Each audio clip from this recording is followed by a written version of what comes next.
வணக்கம், வந்தனம், நமஸ்தே, நமஸ்கார். நான் உங்கள் தமிழன். நம்ம இன்னைக்கு என்ன பார்க்க போறோம் அப்படின்னா, இலக்கணத்துல அகப்பொருள் இலக்கணம் அப்படின்றத பார்க்க போறோம். இதுக்கு முன்னாடி இலக்கணம் அப்படின்றத நடத்தியிருந்தோம். எப்படி நடத்தியிருந்தோம் அப்படின்னா, எக்ஸாம் ப்ரீவியஸ், அதாவது ஆஃபீல் எக்ஸாமுக்காக ரொம்ப அப்படியே ஜெட் ஸ்பீட்ல வந்து அப்படியே கொஞ்சம் போக்கில் வந்து ரிவிஷன் அப்படின்றத மாதிரி பார்த்துருந்தோம். ஆனால் நம்ம வந்து என்ன பார்க்கல அப்படின்னா, அகப்பொருள் இலக்கணம் அப்படின்றது பார்க்கல. இதுக்கப்புறம் இலக்கணம் அப்படின்றது என்ன ஆகும் அப்படின்னா, ரெகுலராக வரும். எல்லாரும் வந்து ஆஃபீல் எக்ஸாம் நல்லபடியாக எழுதிருப்பீங்க அப்படின்னு நினைக்கிறேன். எல்லாரும் வந்து எவ்வளோ ஸ்கோர் எடுத்தீங்க அப்படின்றத கீழே போடணும். ஓகேவா? நான் வந்து செக் பண்ணுறேன். எவ்வளோ எல்லாரும் மார்க் எடுத்தீங்க அப்படின்றத கீழே வந்து கமெண்ட் பண்ணுங்கள். எல்லாரும் வந்து நான் லைவ் வரும்போது மினிமம் எல்லாரும் 90+ அப்படின்றது சொல்லணும். ஓகேவா? உங்களோட மார்க் அப்படின்றது 90+ அப்படின்றது சொல்லணும். நம்ம முன்னாடி போன ஆஃபீல் எக்ஸாம் ரிவிஷன், ஆஃபீல் எக்ஸாமோட மாரத்தான் எப்படி யூஸ் ஆனிச்சு அப்படின்றதையும் கீழே கமெண்ட் பண்ணுங்க. ஓகேவா? இதான் நம்ம சேனலுக்கு யாராச்சும் ஃபர்ஸ்ட் டைம் வந்திருக்கீங்க அப்படின்னா சப்ஸ்கிரைப் பண்ணல அப்படின்னா சப்ஸ்கிரைப் பண்ணிக்கோங்க. அப்போ தான் அடுத்து பப்ளிக் எக்ஸாம் போடக்கூடிய வீடியோஸ் அப்படின்றது நோட்டிஃபிகேஷனாக வரும். இல்லை அப்படின்னா வீடியோஸ் மிஸ் பண்ணுறதுக்கான வாய்ப்பு அப்படின்றது அதிகமாக இருக்குது. அதனால் யாராச்சும் சப்ஸ்கிரைப் பண்ணாமல் இருக்கீங்க அப்படின்னா சப்ஸ்கிரைப் பண்ணிக்கோங்க. யாராச்சும் லைக் பண்ணாமல் வீடியோ பார்த்துட்டு அப்படின்னா லைக் ஒன்று தட்டி விட்டுருங்க. பார்க்கலாமா? பார்க்க போகிறது என்ன அப்படின்னா, அகப்பொருள் இலக்கணம். அகப்பொருள் அப்படின்னா என்னன்னு, அகப்பொருள் இலக்கணம். ஓகேவா? அதை பற்றி தான் இன்னைக்கு பார்க்க போகிறோம். உங்களுக்கு தமிழ் புக்கில் இருக்கும். நீங்கள் எல்லாரும் புக்கை எடுத்து வச்சுக்கிட்டு கவனிச்சிங்க அப்படின்னா கூட ஓகே. இல்லைனா வந்து என்ன பண்ணியிருக்கேன் அப்படின்னா, ஹைலைட் பண்ணியிருக்கேன். இந்த பாயிண்ட்லாம் முக்கியம் அப்படின்ற என்ன பண்ணியிருக்கேன் அப்படின்னா, ஹைலைட் பண்ணியிருக்கேன். அதை நம்ம பார்த்தேன் அப்படின்னா உங்களுக்கு எளிமையாக புரியும். பாருங்களேன், இது வந்து உரையாடல் மாதிரி இருக்கும். தமிழாசிரியர், மாணவர்கள், தமிழாசிரியர் அந்த மாதிரி. சரி, நம்மள படிச்சு பார்ப்போமே. பாருங்களேன், தமிழ் ஆசிரியரை மாணவர்கள் சந்திக்கின்றனர். தமிழ் ஆசிரியர் என்ன பண்றாங்களா, மாணவிகள், அந்த ஸ்கூல்ல இருக்கக்கூடிய மாணவிகள் சந்திக்கிறாங்களாம். ஓகேவா? டைரக்டா கண்டனம் உள்ள போயிடலாம், டைரக்டா வந்து சொல்லிட்டு போயிடலாம். ஆனா கொஞ்சம் உங்களுக்கு புரியணுமே, கொஞ்சம் எளிமையா இருக்கட்டுமே அப்படின்றதுக்காக தான் கொஞ்சம் வந்து உங்களுக்கு சொல்றேன். தமிழ் ஆசிரியரை யார் போய் சந்திக்கிறா? மாணவிகள் போய் சந்திக்கிறாங்க. மாணவிகள் வணக்கம் அம்மா. என்ன பண்றாங்க? மாணவிகள் வந்து வணக்கம் அம்மா அப்படின்னு சொல்றாங்க. தமிழ் ஆசிரியர் என்ன சொல்றாங்க? வணக்கம் என்னம்மா அப்படின்னு வந்து தமிழ் ஆசிரியர் திரும்பி கேட்கிறாங்க. மாணவிகள் கேட்கிறாங்க, முத்தமிழ் மன்றங்கள் கட்டுரை போட்டிக்கு அன்பின் ஐந்தினை என்ற தலைப்பில் கட்டுரை அனுப்ப சொல்லியிருக்கிறார்கள். அது குறித்த அடிப்படையான செய்திகளை சொல்லுங்கள். மேலும் அது சார்ந்து நாங்கள் நூலகத்திற்கு சென்று குறிப்புகளை எடுத்துக்கொள்கிறோம் அப்படின்னு சொல்லியிருக்காங்க. கொள்கின்றோம். அதாவது ஒன்றும் இல்லை, அவங்க ஸ்கூல்ல வந்து அன்பின் ஐந்தினைகள் அப்படின்ற ஒரு கட்டுரையில என்ன சொல்லியிருக்காங்கன்னா, ஒரு கட்டுரை வந்து எழுதி அனுப்ப சொல்லியிருக்காங்க. ஓகேவா? அது என்ன டாபிக்? அன்பின் ஐந்தினை. முக்கியம், அன்பின் ஐந்தினை அப்படின்ற தலைப்புல கட்டுரை அனுப்ப சொல்லியிருக்காங்க. அவங்க ஸ்கூல்ல என்ன பண்ண சொல்லியிருக்காங்க? அன்பின் ஐந்தினை அப்படின்ற ஒரு தலைப்புல வந்து ஒரு கட்டுரை எழுத சொல்லுங்க அப்படின்னு கேட்டிருக்காங்க. உங்க ஸ்கூல்லேயே நடக்கும். நிறைய பேர் என்ன பண்ணுவாங்க, பேச்சு போட்டி, கட்டுரை போட்டி அதெல்லாம் வந்து கலந்துட்டு இருப்பீங்க. அது மாதிரி அவங்க ஸ்கூல் என்னது, அன்பின் ஐந்தினை அப்படின்ற தலைப்புல கட்டுரை அனுப்ப சொல்லுங்க அப்படின்னு கேட்டிருக்காங்க. அதனால என்ன பண்றாங்க, மாணவிகள்லாம் போயிட்டு தமிழ் ஆசிரியரை பார்த்து, அம்மா எங்களுக்கு கொஞ்சம் ஏதாச்சும் ஹெல்ப் பண்ணுங்க, தெரிஞ்சதாச்சும் சொல்லுங்க, நாங்கள் அதை வச்சு என்ன பண்ணிக்கிறோம், நூலகத்துக்கு போய் எக்ஸ்ட்ரா கூட எடுத்துக்கிறோம், இப்போ பேசிக்காக உள்ளதை சொல்லிடுங்க, அதை நான் போய் படிச்சுட்டு போறேன் அப்படின்னு கேட்குறாங்க. ஓகேவா? அடுத்து தமிழ் ஆசிரியர், அப்படியா? தமிழ் ஆசிரியர் கேட்குறாங்க, அப்படியா, சரி சரி அப்படின்னு சொல்லிட்டு, பொருள் என்பது ஒழுக்கமுறை. நம் தமிழர் பல்லாயிரம் ஆண்டுகளுக்கு முன்னே வாழ்விலை அகம்புறம் என வகுத்துள்ளார்கள். என்னது, நம்மளோட தமிழ் மரபுல முன்னாடி காலத்துல என்ன பண்றாங்க அப்படின்னா, அகம், இது புறம் அப்படின்னு பிரிச்சிருக்காங்க. பாருங்க, எப்படி பிரிச்சிருக்காங்க. இது அகம், புறநானூறு அப்படின்றது அந்த மன்னனோட வீரத்தை பத்தி சொல்லுது, கொடையை பத்தி சொல்லுது. அப்பெல்லாம் அப்படிமா அகம் அப்படின்றது இல்லற வாழ்வியலை பத்தி சொல்லுது. ஒரு தலைவன் தலைவி எப்படிலாம் வந்து அறத்தோடு வாழ்ந்தாங்க, எப்படிலாம் வந்து மற்றவங்களுக்கு உதவுனாங்க, அதை பத்தி பேசுறது அகம். புறம் அப்படின்றது போருக்கு போறது, மற்றவங்களுக்கு கொடை தரது, மற்றவங்களுக்கு எந்த அளவுக்கு வந்து அவன் வந்து வல்லன்மையா இருந்தான் அதை பத்தி சொல்றது எது அப்படின்னா அது புறம். ஓகேவா? அப்ப அகம் புறம் அப்படின்னா தெரியணும். பொருள் என்பது ஒழுக்க முறை. இது முக்கியம். ஓகேவா? உங்களுக்கு 1 மார்க்ல கேட்கலாம், பொருள் என்பது டேஸ் அப்படின்னு கேட்கலாம். பொருள் என்பது என்னது? ஒழுக்க முறை. ஓகேவா? டைம் இருந்துச்சு அப்படின்னா மறுபடியும் ரீகா பார்க்கலாம். ஓகேவா? பொருள் என்பது என்ன சொல்றாங்க? ஒழுக்க முறை. 1 மார்க்ல கேட்கலாம். ஓகேவா? நோட் பண்ணிக்கோங்க. பொருள் என்பது என்னது? ஒழுக்க முறை அப்படின்னு சொல்றாங்க. நம் தமிழர் பல்லாயிரம் ஆண்டுகளுக்கு முன்பே வாழ்விலை அகம்புறம் என்று வகுத்துள்ளார்கள். இது முக்கியம். ஓகேவா? தமிழர் பல்லாயிரம் ஆண்டுகளுக்கு முன்பே வாழ் டேஸ் என வகுத்துள்ளனர். இதுவும் ஒரு 1 மார்க். ஓகேவா? கேட்டா ஓகேவா? உங்களுக்கு எத்தனை 1 மார்க் இருக்கு? அந்த 11 மார்க்ல ஒரு 12 அந்த மாதிரி கேட்டுட்டு மீதி எல்லாம் என்ன பண்ணலாம், உங்களுக்கு இந்த மாதிரி புக் இன்சைட்ல போய் கேட்கலாம். அப்போ வந்து உங்களுக்கு தெரியணும். ஓகேவா? தெரியல அப்படின்னா மார்க் போயிடும். ஓகேவா? அதனால வந்து பார்த்துக்கோங்க. ஓகேவா? பாருங்களேன், அதுல பாருங்க, தமிழாசிரியர் என்ன பண்றாங்க, பொருள் என்பது ஒழுக்க முறை. இது முக்கியம். ஓகேவா? பொருள் அப்படின்றது என்னது? ஒழுக்க முறை. உங்கள்கிட்ட ஹைலைட் பண்ணி இருக்கு அப்படின்னா ஹைலைட் பண்ணிக்கோங்க. எப்பயுமே என்ன பண்ணணும், உங்கள்கிட்ட ஒரு புக் அப்படின்னு இருக்குன்னா ஒரு ஹைலைட் பென் கண்டிப்பா வாங்கி வச்சிருக்கணும். ஓகேவா? ஹைலைட்டர் கண்டிப்பா இருக்கணும், பென் கரெக்டா இருக்கணும். ஓகேவா? என்ன பண்ணணும் அப்படின்னா, நீங்க இந்த மாதிரி ஹைலைட் பண்ணி படிக்கும்போது உங்களுக்கு பார்த்த உடனே, ஓகேவா, என்னது நம்ம நார்மலாக அண்டர்லைன் பண்ணி படிக்கும்போது படித்த மாதிரி இருக்கும். ஆனால் வந்து எப்போ நீங்கள் ஹைலைட் பண்ணி படிச்சிருக்கீங்களோ அந்த வார்த்தை அப்படியே உங்களுக்குள்ளே போயிட்டு ஓ இந்த இடத்துல ஹைலைட் பண்ணோம்ல நம்ம அந்த வார்த்தை வந்து எப்படி தெரியும், கொஞ்சம் போல்டாக தெரியும், பார்த்தவங்களும் உங்களுக்கு மனப்பாடம் பண்ணுற மாதிரி இருக்கும். அதனால ரொம்ப முக்கியம். பொருள் என்பது என்னது? ஒழுக்கமுறை. பொருள் அப்படின்றது ஒழுக்கமுறை அப்படின்னு சொல்கிறாங்க. நம் தமிழர் பல்லாயிரம் ஆண்டுகள் முன்பே வாழ்வில் என்ன பண்ணுறாங்க, இது அகம் இது புறம், இது அகம் இது புறம் அப்படின்னு பிரிச்சிருக்காங்க. இதனை பொருள் இலக்கணம் அப்படின்னு சொல்கிறாங்க. இதை தான் என்ன சொல்கிறாங்க, பொருள் இலக்கணம் அப்படின்னு சொல்றாங்க. புரியுதான்னு பாருங்க. அந்த மாதிரி அகம்புறம் அப்படின்னு பிரிச்சிருக்காங்க.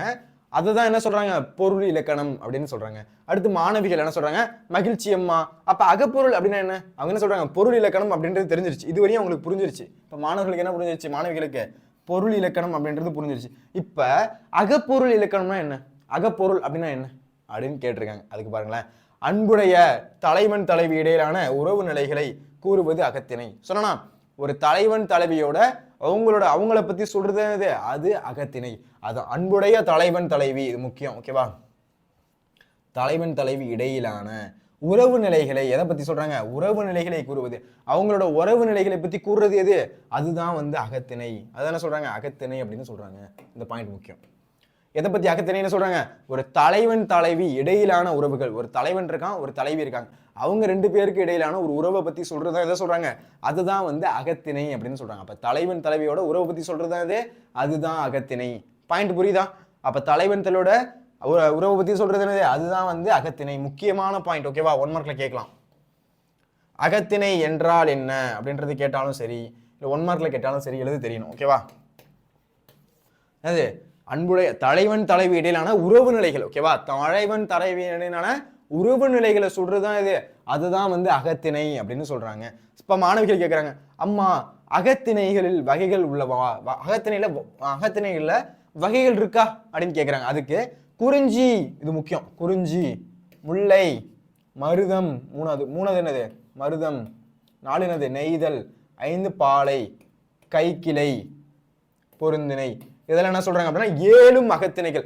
இங்க போயிட்டு நீங்க தப்பு பண்ணிடக்கூடாது, கரெக்டா நோட் பண்ணிட்டே வரணும். என்ன இருக்குன்னு பாருங்க.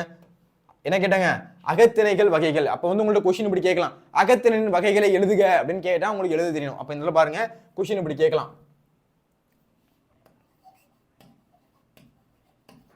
அகத்திணையின் வகைகள் யாவை.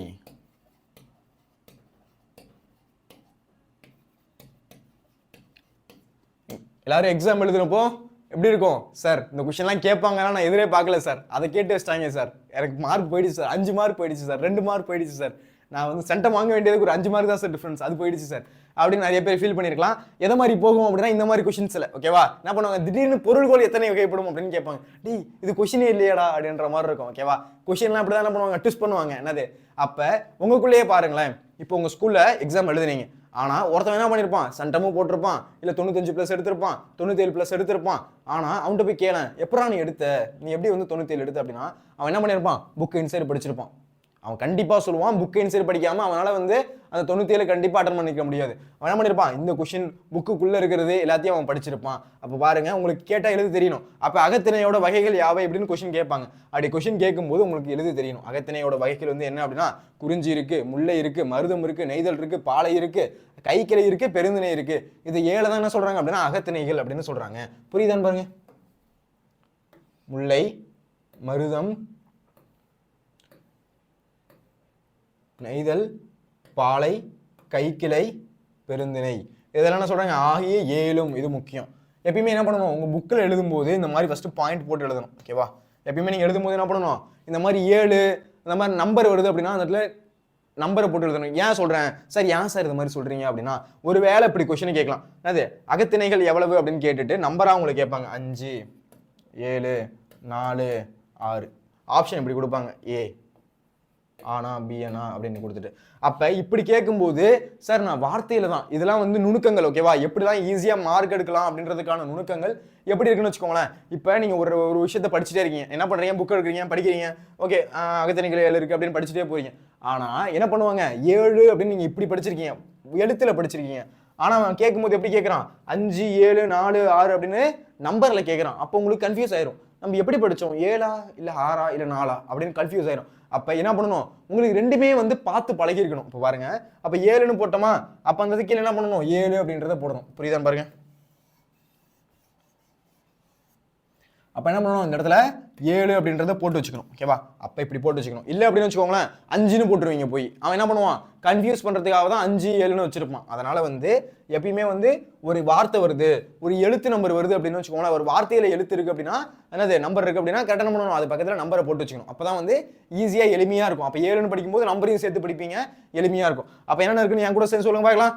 குறிஞ்சி, முல்லை, மருதம், நெய்தல், பாலை, கைக்கிளை, பெருந்திணை ஆகிய 7ம் என்னது அகத்திணைகள். ஆகிய 7ம் அகத்திணைகள் ரொம்ப முக்கியம். ஆகிய 7ம் என்னது, அதுதான் அகத்திணைகள் அப்படின்னு சொல்றாங்க. புரியுதான்னு பாருங்க. எல்லாரும் வந்து கண்டிப்பா புக்கை கையில வச்சிருக்கணும். ஓகேவா, புக்கை கையில வச்சிருக்கணும். ஒரு ஹைலைட்டர் பென் இருக்கு அப்படின்னா ஹைலைட்டர் வச்சிருக்கணும், ஒரு பென் வச்சிருக்கணும். என் கூட சேர்ந்து நான் என்னென்ன பண்றனோ அப்படியே நீங்க பண்ணிட்டே வரணும். ஓகேவா, முடிக்கும் போது கண்டிப்பா சொல்றேன், இதுல இருந்து ஒரு 70% ஞாபகம் இருக்கும். கண்டிப்பா என்னது, நீங்க இந்த வீடியோ முடிக்கும் போது 70% ஞாபகம் இருக்கும். மீதி 30% அப்படின்றது ரிவிஷன் பண்ணாதான் ஞாபகம் இருக்கும். ஏன்னா இப்பெல்லாம் வந்து அந்த ஃபர்ஸ்ட் மெமரி ஓகேவா பிரைமரி மெமரியில் போய் ஸ்டோர் ஆகும். ஓகேவா, எப்போ நீங்கள் 2 3 வாட்டி படிக்கிறீங்களோ அப்போ தானே அது உங்களுக்கு செகண்டரி மெமரிக்கு போய் சேவ் ஆகும். ஓகேவா, அப்போ இப்படி இருக்கும். ஃபர்ஸ்ட் எடுத்தோம் நம்மளோட மூளையில் ஃபர்ஸ்ட் மெமரி, ஃப்ளாஷ் மெமரி அப்படின்னு சொல்லுவோம். ஒரு விஷயத்தை பார்க்கும்போது நமக்கு அப்படியே புரியுற மாதிரி இருக்கும், அப்படியே தெரியுற மாதிரி இருக்கும். மேக்ஸ் போடும்போது சார் இதெல்லாம் ஒரு கணக்கா சார், அசால்ட் மேட்ரு சார் அப்படின்னு என்ன பண்ணுவீங்க, அப்படியே பார்த்துட்டு மட்டும் போவீங்க. கடைசியில் பார்த்தா அங்கே போய் எழுதும்போது தான் தெரியும், ஐயையோ அப்பயே போட்டு பார்த்துருக்கலாம்டா அந்த கொஸ்டின் அப்படின்ட்டு ஃபீல் பண்ணுவீங்க. ஓகேவா, அது மாதிரி தான் இப்பயே நீங்கள் தமிழ்லேயே சில விஷயத்தை ஃபீல் பண்ணிருக்கலாம். எக்ஸாம் எழுதும் போது ஐயோ இந்த கொஸ்டினை படிச்சிருக்கலாமே, அன்னைக்கே அவர் சொன்னாரே அப்படின்னு ஃபீல் பண்ணிக்கலாம். ஓகேவா, அதனால என்னது, இதுக்கப்புறம் எக்ஸாம் முடிச்சதுக்கு அப்புறமாச்சு என்ன பண்ணுங்க, இதுக்கப்புறமாச்சு இலக்கணத்தை படிங்க. அப்பதான் வந்து ஈஸியாக மார்க் எடுக்க முடியும். ஓகேவா, பாருங்க அப்ப என்ன இருக்குன்னு, குறிஞ்சி, முல்லை, மருதம், நெய்தல், பாலை, கைக்கிளை, பெருந்திணை அப்படின்னு 7 அகத்திணைகள் இருக்கு. எத்தனை இருக்கு, 7 அகத்திணைகள் இருக்கு. இதுல முதல் 5ம் அன்பின் ஐந்திணைகள் அப்படின்னு சொல்றாங்க. இது முதல் 5 இருக்குல்ல, அதுதான் அன்பின் ஐந்திணைகள். கொஸ்டின் புரியுதான்னு பாருங்க. அப்ப இப்படி கேட்கலாமா பாருங்க. இப்ப 2 விஷயம் இருக்கு இந்த பேரால, 2 கொஸ்டின் இருக்கு. 1 மார்க் கேட்டா இப்படி கேட்கலாம் பாருங்களேன். என்னது இது 7 என்னது அகத்திணைகள்.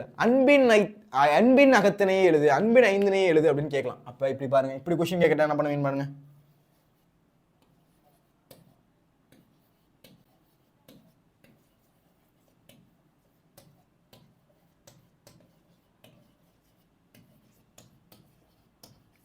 இப்படி கேட்க வாய்ப்பு இல்லை. ஒருவேளை கஷ்டமா இருக்கணும், எல்லாத்துக்கும் நம்ம பி ப்ரிப்பேர்டா இருக்கணும். ஓகேவா, என்ன பண்ணுங்க, ஒரு வாட்டி படிக்கிறீங்க அப்படின்னா அதுல இருந்து கொஸ்டின் எப்படி கேட்கலாம், அது எப்படி கேட்கலாம் அப்படின்னு என்ன பண்ணணும், நீங்க அதுக்கு கொஸ்டின் இப்படி கேட்கலாமா அப்படி கேட்கலாமா, நீங்களா வந்து என்ன பண்ணணும், கொஸ்டினை ஃபார்மேஷன் பண்ணி பார்க்கலாம். அப்ப அன்பின் ஐந்திணை யாவை அப்படின்னு கேட்டா அப்போ உங்களுக்கு எழுத தெரியணும். இவற்றில் முதல் 5ம் அப்படின்னு சொல்லிருக்காங்களா, அப்ப குறிஞ்சி. இப்ப ஆன்சர் எப்படி இருக்கணும், குறிஞ்சி,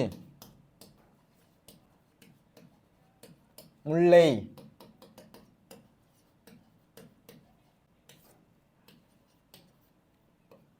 மருதம், நெய்தல், பாலை. இதுதான் இதுக்கான ஆன்சர். ஓகேவா, நினைக்கிறேன் அன்பின் ஐந்திணைகள் யாவை அப்படின்னு கேட்கும்போது இதெல்லாம் உங்களுக்கு தெரியணும். ஓகேவா, குறிஞ்சி இருக்கு, முல்லை இருக்கு, மருதம் இருக்கு, நெய்தல் இருக்கு, பாலை இருக்கு. இதெல்லாம் முதல் 5ம் தான் என்ன சொல்றாங்க, அன்பின் ஐந்திணைகள் சொல்றாங்க.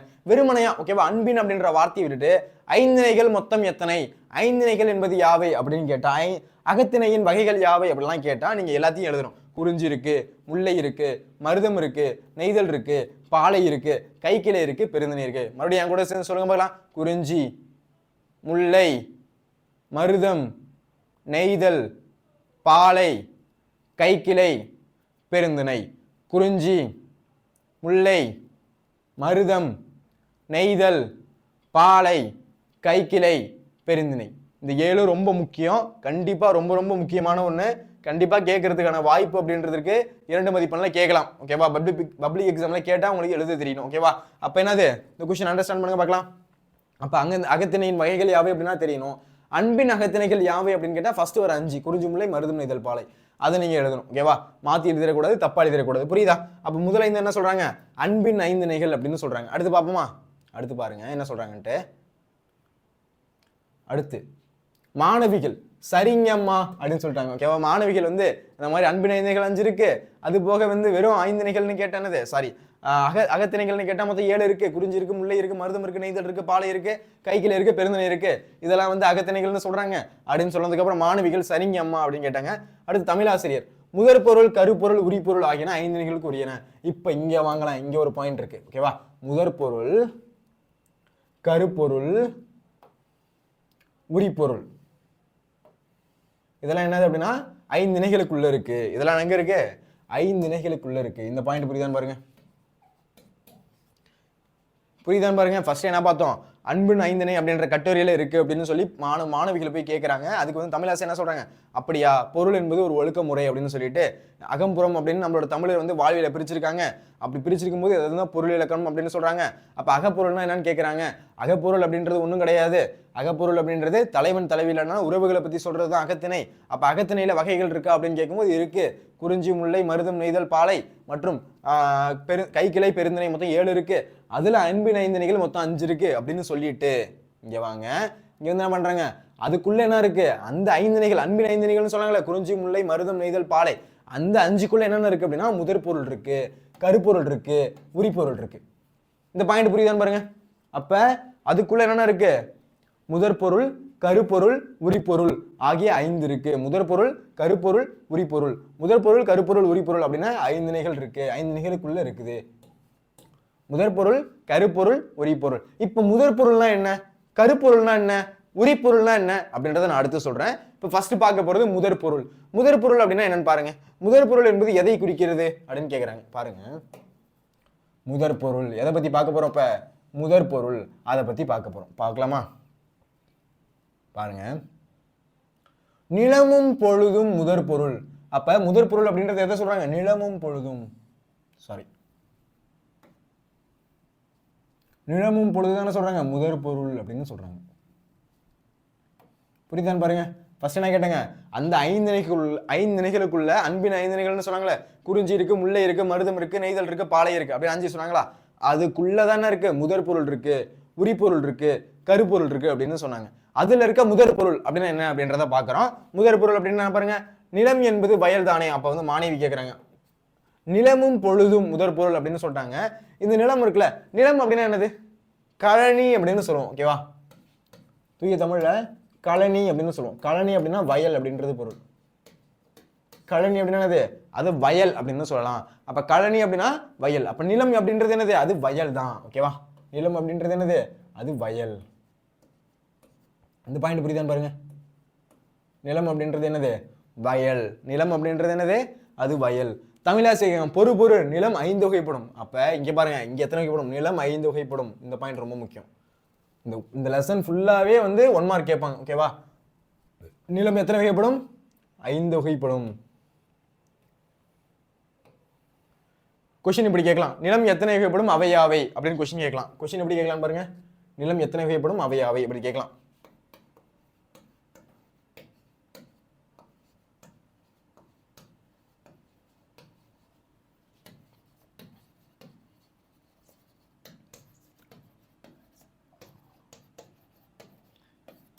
நிலம் எத்தனை வகைப்படும்? அவையாவை அப்படின்னு கேட்கலாம். அப்ப நீங்க என்ன பண்ணணும்? நிலம் 5 வகைப்படும். எப்பயுமே எப்படி எழுதணும்? ஒரு கொஸ்டின் கேட்ட உடனே கீழே வந்து ஒரு பாயிண்ட் எழுதணும். நிலம் 5 வகைப்படும், அவை அப்படின்னு போட்டு எழுதணும். எப்பயுமே கொஸ்டின் எப்படி எழுதணும்னு வச்சுக்கோங்களேன். கொஸ்டின் அந்த மாதிரி கேட்டாங்க, நீங்க என்ன பண்ணணும் பாருங்க, எப்படி எழுதணும் அப்படின்றத சொல்ற பாருங்க.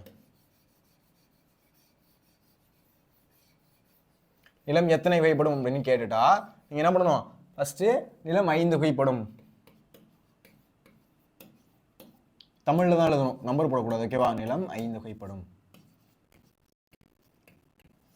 அப்படின்னு போட்டு ஃபர்ஸ்ட் லைன் இதை எழுதணும். போட்டுட்டு அவை அப்படின்னு போட்டுட்டு, ஓகேவா, அவை அப்படின்னு போட்டுட்டு கமா போட்டுட்டு வரிசையா எழுதணும். குறிஞ்சி நம்பர் போட்டு எழுதலாம், இல்லை வந்து ரோம் லெட்டர் போட்டு எழுதலாம். குறிஞ்சி, முல்லை, ஓகேவா, இப்படிதான் நீங்க கொஸ்டின் எழுதணும். ஓகேவா? முல்லை, மருதம், நெய்தல், பாலை அப்படின்னு 5 இருக்கு. புரிஞ்சுதா? இப்படிதான் என்ன பண்ணணும்? ஒரு கொஸ்டின் வந்து நீங்க அணுகணும். என்ன பண்ண எடுத்த உடனே 5 வகைப்படும், நிலம் 5 அப்படின்னு போட்டு இப்பெல்லாம் வந்து நம்பர்லாம் எழுதக்கூடாது. அழகா தமிழ்ல 5 வகைப்படும் அவை அப்படின்னு போட்டுட்டு குறிஞ்சி இருக்கு, முல்லை இருக்கு, மருதம் இருக்கு, நெய்தல் இருக்கு, பாலை இருக்கு அப்படின்னு எழுதணும். இப்போ வாங்கலேன், அவங்க என்ன கேட்டாங்க, நிலமும் பொழுதும் முதற் பொருள் அப்படின்றத சொல்லிட்டாங்க. ஃபர்ஸ்ட் என்ன பாயிண்ட், நிலமும் பொழுதும் முதற் பொருள் அப்படின்னு சொல்லிட்டாங்க. அப்ப நிலம் அப்படின்றது வயல் தானே அப்படின்னு கேட்கும்போது நீ பொறு நிலம் அப்படின்னா என்ன இருக்கு அப்படின்றத நான் சொல்றேன். அப்ப நிலம் வந்து எத்தனை வகைப்படும், 5 வகைப்படும் அப்படின்னு சொல்லியிருக்காங்க. அப்ப நிலம் என்னென்ன இருக்கு அப்படின்றத பாருங்க. நிலம் ரொம்ப முக்கியம். குறிஞ்சி அப்படின்றது மலையும் மலை சார்ந்த இடத்தை தான் என்ன சொல்றாங்க, குறிஞ்சி அப்படின்னு சொல்றாங்க. மலையும் மலை சார்ந்த இடத்தை என்ன சொல்றாங்க, குறிஞ்சி அப்படின்னு சொல்றாங்க. ரொம்ப முக்கியம். ஓகேவா, மலையும் மலை சார்ந்த இடமும் எது, குறிஞ்சி அப்படின்றது மலையும் மலை சார்ந்த இடமும், முல்லை அப்படின்றது காடும் காடு சார்ந்த இடமும். ஓகேவா, முல்லை அப்படின்றது காடும் காடு சார்ந்த இடமும், மருதம் அப்படின்றது வயலும் வயல் சார்ந்த இடமும், வயலும் வயல் சார்ந்த இடமும், நெய்தல் அப்படின்றது கடலும் கடல் சார்ந்த இடமும், நெய்தல் அப்படின்றது கடலும் கடல் சார்ந்த இடமும், பாலை அப்படின்றது சுரமும் சுரம் சார்ந்த இடமும். அதான சொல்றாங்க பாலை அப்படின்னு சொல்றாங்க. என் கூட சேர்ந்து சொல்லுங்க பார்க்கலாம். குறிஞ்சி மலையும் மலை சார்ந்த இடமும், குறிஞ்சி மலையும் மலை சார்ந்த இடமும், முல்லை காடும் காடு சார்ந்த இடமும், முல்லை காடும் காடு சார்ந்த இடமும், மருதம் வயலும் வயல் சார்ந்த இடமும், வயலும் வயல் சார்ந்த இடமும், நெய்தல் கடலும் கடல் சார்ந்த இடமும், நெய்தல் கடலும் கடல் சார்ந்த இடமும், பாலை சுரமும் சுரம் சார்ந்த இடமும், சுவாலை சுரமும் சுரம் சார்ந்த இடமும். இதுதானது ஐவகை நிலங்கள். ஓகேவா, ரொம்ப முக்கியம். எத்தனை வகை நிலங்கள், ஐவகை நிலங்கள். மலையும் மலை சார்ந்த இடமும் சொல்றது குறிஞ்சி, காடும் காடு சார்ந்த இடமும் அப்படின்றது முல்லை, வயலும் வயல் சார்ந்த இடமும் மருதம், கடலும் கடல் சார்ந்த இடமும் நெய்தல், சுரமும் சுரம் சார்ந்த இடமும் என்னது, அது பாலை. புரியுதுன்னு பாருங்க. மலை சம்பந்தமா இருக்குல்ல, அந்த இடத்த என்ன சொல்றாங்க அப்படின்னா குறிஞ்சி அப்படின்னு சொல்றாங்க. மலைனா இருக்குல்ல, மலையா இருக்கிற இடத்துல சொல்றாங்க அது குறிஞ்சி. இந்த பாயிண்ட் புரிக்கணும். மலை அப்படின்னா எந்தலை எந்தலை அப்படின்றது தெரியணும். இந்த லை வருதுன்னு வச்சுக்கோங்களேன், இந்த லை வந்தா அது வந்து மலையை குறிக்குது, மலை பொழியுதுல, அந்த லைக்கு இந்த லை. ஓகேவா, அதே மலை இருக்குல்ல, என்னது நான் எவரெஸ்ட் மலை ஏறி இருக்கேன், நான் இந்த மாதிரி வந்து மலை ஏற போறேன் அப்படின்னு சொல்றாங்க, இந்த மலையை குறிக்கிறதுக்கு இந்த லை. ஓகேவா, இந்த லையில போய் தப்பு பண்ணிடக்கூடாது. ஓகேவா, லைல டிஃபரன்ஸ் இருக்கு. இந்த லை வந்துச்சு அப்படின்னா அது எந்த லையை குறிக்குது அப்படின்னா மலை, இந்த மலையை குறிக்குது. அதே வந்து இந்த சிறப்பு லகர லா வந்துச்சு அப்படின்னா, இந்த லை வந்துச்சு அப்படின்னா அது வந்து மலை பொழியுது, மேலே இருந்து மலை பொழியுதுல, அதை குறிக்கிறது. இந்த பாயிண்ட்ல வந்து தப்பு பண்ணிடக்கூடாது, ரொம்ப முக்கியம். ஓகேவா, மாத்தி எழுதுனா ஒரு மார்க் போயிடும். ஓகேவா, அப்ப ஐவகை நிலங்கள் யாவை அப்படின்னு கேட்டா என்ன பண்ணணும், 5 வகை நிலங்கள் உள்ளன அப்படின்னு போட்டுட்டு குறிஞ்சி முல்லை மருதம் நெய்தல் பாலை இருக்கு. குறிஞ்சி அப்படின்னா மலையும் மலை சார்ந்த இடமும் அப்படின்றது எழுதணும். சார் இதை மட்டும் எழுதுனா போதுமா அப்படின்னா ஐஃபன் போட்டு இதையும் எழுதணும். அப்ப குறிஞ்சி அப்படின்னா என்னன்னு தெரியணும் உங்களுக்கு. அப்போ ஓகேவா, அப்ப இது உங்களுக்கு தெரியணும். குறிஞ்சி அப்படின்னா மலையும் மலை சார்ந்த இடமும். அடுத்து முல்லை அப்படின்னா காடு சம்பந்தமா, காடும் காடு சார்ந்த இடத்தை என்ன சொல்றாங்க அப்படின்னா முல்லை அப்படின்னு சொல்றாங்க. குறிஞ்சி அப்படின்றது மலை சார்ந்த இடம். ஓகேவா, இந்த முல்லை வந்து எப்படி சொல்லலாம், முல்லை வந்து காடு. ஓகேவா, முல்லை காடு இருக்கு அப்படின்னு ஞாபகம், முல்லை காடு அப்படின்னு ஞாபகம். முல்லை அப்படின்றது காடும் காடு சார்ந்த இடமும். மருதம் அப்படின்றத பாருங்களேன், மருதம் அப்படின்றது வயல். ஓகேவா, நம்ம நார்மலாவே என்னது மருதத்துக்கு போறேன், மருதம் இருக்கு அப்படின்னு நம்ம நார்மலா யூஸ் பண்றது இல்ல. ஆனா அப்படி எப்படி வச்சுக்கோங்க, மருதம் அப்படின்னா வயல் மாதிரி இருக்கும். மருதம் அப்படின்றது வயலும் வயல் சார்ந்துடும். நெய்தல் அப்படின்றத நமக்கு பார்த்தோன்னே தெரியும். நெய்தல் அப்படின்றது என்னது, கடல். ஓகேவா, கடல் சம்பந்தமா இருக்கிறது, மீன் பிடிக்கிறது. ஓகேவா, அது சம்பந்தமா இருக்கிறது கடலும் கடல் சார்ந்திடும். பாலை அப்படின்றது சுரமும் சுரம் சார்ந்திடும். அதாவது இந்த பாலை அப்படின்னு வச்சுக்கோங்களேன், ஒன்றும் இல்லை பாலைவனம் பகுதி. ஓகேவா, அதுதான் வந்து என்ன சொல்றாங்க, சுரமும் சுரம் சார்ந்த இடமும் அப்படின்னு சொல்றாங்க. புரியுதான்னு பாருங்க. ஐவகை நிலங்கள். குறிஞ்சி அப்படின்றது மலையும் மலை சார்ந்த இடமும். சொல்லுங்க என் கூட சேர்ந்து. முல்லை காடும் காடு சார்ந்த இடமும், மருதம் வயலும் வயல் சார்ந்த இடமும், நெய்தல் கடலும் கடல் சார்ந்த இடமும், பாலை சுரமும் சுரம் சார்ந்த இடமும். இதெல்லாம் சொல்றாங்க ஐவகை நிலங்கள். இது என்ன சொல்றாங்க அப்படின்னா 5 வகையான நிலங்கள் இதெல்லாம் அப்படின்னு சொல்றாங்க. முக்கியமான ஒரு கேள்வி, கேட்கறதுக்கான வாய்ப்பு அப்படின்றது அதிகமா இருக்கு. நோட் பண்ணிக்கோங்க. ஓகேவா, ஹைலைட் பென் இருக்கு அப்படின்னா ஹைலைட் பண்ணா எழுதிக்கோங்க. இல்ல பென் வச்சிருக்கீங்க அப்படின்னா பக்கத்துல வந்து குறிச்சுக்கோங்க. ஓகேவா, அப்ப ஐவகை நிலங்கள் என்னென்ன இருக்குன்னு தெரியுதா? குறிஞ்சி முல்லை மருதம் நெய்தல் பாலை. குறிஞ்சி முல்லை மருதம் நெய்தல் பாலை. ஓகேவா, ஓகே. அகத்திணைகள் என்னென்ன இருக்கு டக்குன்னு சொல்லுங்க பார்க்கலாம். இதோட 2 எக்ஸ்ட்ரா சேர்த்துக்கணும். ஓகேவா, அகத்திணைகள் அப்படின்னு கேட்கும்போது என்னது எக்ஸ்ட்ரா 2 சேர்த்துக்கணும். என்னன்னு பாருங்க, ஒன்னு கைக்கிளை இன்னொன்னு பெருந்திணை. கைக்கிளை இன்னொன்னு பெருந்திணை. அது 7 என்ன சொல்றாங்க, அகத்திணைகள். புரிஞ்சுக்கணும். ஓகேவா, அகத்திணைகள் 7 இருக்கு. அன்பின் 5 திணைகள் மொத்தம் 5 இருக்கு. அதுக்கப்புறம் என்னதுக்கு அடுத்து வந்து முதற் பொருள்ல நம்ம பாக்குறோம். முதற் பொருள்ல என்ன இருக்கு அப்படின்னா நிலம் 5 வகைப்படும் அப்படின்னு சொல்றாங்க. நிலம் 5 வகையில நம்ம பண்றோம், குறிஞ்சினா இது, மருதம்னா இது, அடுத்து என்ன இருக்கு நெய்தல்னா இது, முல்லைனா இது அப்படின்னு உங்களுக்கு தெரியணும். புரிஞ்சுதா? ஓகே. அடுத்து சரியம்மா பொழுது என்பது அப்படின்னு கேக்குறாங்க. பொழுது அப்படின்றத பிரிக்கும் போது இப்ப நிலம் அப்படின்றத பார்த்தாச்சு. எனக்கு இருந்தாங்க நிலமும் பொழுதும் அப்படின்றத கேட்டிருந்தாங்க. அதுல என்ன பார்த்துட்டோம், முதற் பொருள்ல நம்ம என்ன பார்த்தாச்சு, நிலம் அப்படின்னா என்னன்னு பார்த்தாச்சு. அடுத்து நம்ம பார்க்க போறது பொழுது அப்படின்னு என்ன பார்க்க போறோம். பாப்போமா? அடுத்து பார்க்க போறது என்னது, பொழுது அப்படின்னா என்னன்னு பார்க்க போறோம். பொழுது அப்படின்னா பாருங்களேன், பொழுத ரெண்டா பிரிக்கிறாங்க. அதே மாதிரி பொழுத பாருங்களேன், பொழுது பெரும்பொழுது சிறு பொழுது அப்படின்னு 2 வகைப்படும். நான் சொல்லியிருக்கேன், இந்த மாதிரி நம்பர் வரும்போது கீழே எழுதணும். அப்படி எழுதுனா தான் உங்களுக்கு ஞாபகமா இருக்கும். டக்குன்னு கேட்கும்போது உங்களுக்கு ஞாபகமா இருக்கும். அப்ப பொழுது எத்தனை வகைப்படும் அப்படின்னா 2 வகைப்படும். அவையா அவை அப்படின்னு கேட்டா பெரும்பொழுது சிறும்பொழுது அப்படின்னு எழுதணும். பெரும்பொழுது சிறுபொழுது, புரியுதா? அப்ப எத்தனை வகைப்படும்? பெரும்பொழுது சிறுபொழுது. அப்ப பெரும்பொழுது சிறுபொழுது பற்றி கூறுங்கள் அப்படின்னு கேட்கும்போது ஓராண்டில் 6 கூறுகளை பெரும்பொழுது என்று நம் முன்னோர் பிரித்துள்ளனர். ஒரு வருஷத்துல 6 கூறுகள், இது முக்கியம். ஒரு வருஷத்துல எத்தனை கூறுகள்? 6 கூறுகள் என்ன சொல்றாங்க? பெரும்பொழுது அப்படின்னு சொல்றாங்க. என்ன இருக்குன்னு பாப்போமா? ஒரு விஷயத்தோட 6 கூறுகள், அதுதானது பெரும்பொழுது. அப்ப என்னன்னு பாருங்க. ஃபர்ஸ்ட் என்ன பார்த்தோம்? நிலம் அப்படின்னு என்ன பார்த்தோம்? நிலம் 5 வகைப்படும் அப்படின்றத பார்த்தாச்சு. அதுக்கடுத்து என்ன பார்த்தோம் அப்படின்னா பொழுது இருக்கு அப்படின்னு பார்த்தோம். பொழுது என்னென்ன இருக்கு? பெரும்பொழுது சிறுபொழுது அப்படின்னு இருக்குன்னு பார்த்தோம். பெரும்பொழுது அப்படின்றத நம்ம பார்க்க போறோம். பெரும்பொழுதுல எத்தனை இருக்கு? அது ஒரு வருஷத்துல 6 கூறுகள் இருக்கு. ஒரு விஷயத்துல 6 கூறுகள் இருக்கு. அதான் என்ன சொல்றாங்க? பெரும்பொழுது அப்படின்னு சொல்றாங்க. அது என்னன்னு பார்க்கலாமா? அது யார் பிரிச்சது அப்படின்னா நம்ம முன்னோர்கள் தான் பிரிச்சு வச்சிருக்காங்க. பார்க்கலாமா? ஓகே, பாருங்களேன்.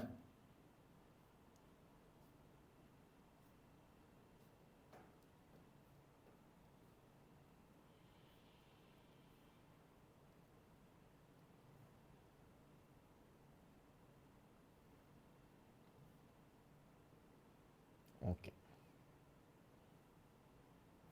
ஒரு நிமிஷம். இப்போ நம்ம பார்க்க போறது பெரும்பொழுது. ஒரு வருஷத்துல எத்தனை இருக்கு? 6 கூறுகள் இருக்கு. ஒரு விஷயத்துல 6 கூறுகள் இருக்க பெரும்பொழுது என்னென்ன இருக்கு அப்படின்றத பார்க்க போறோம். பார்க்கலாமா?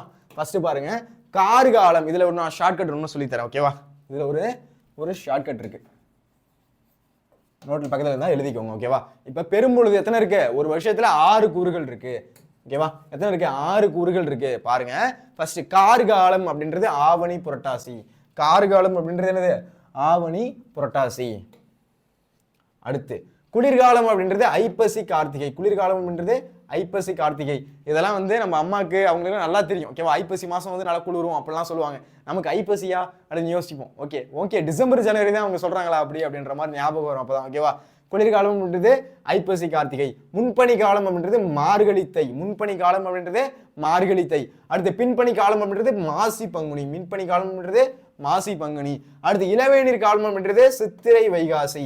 இளவேநீர் காலம் அப்படின்றது சித்திரை வைகாசி. முதுவேநீர் காலம் அப்படின்றது ஆனி ஆடி. ஓகேவா?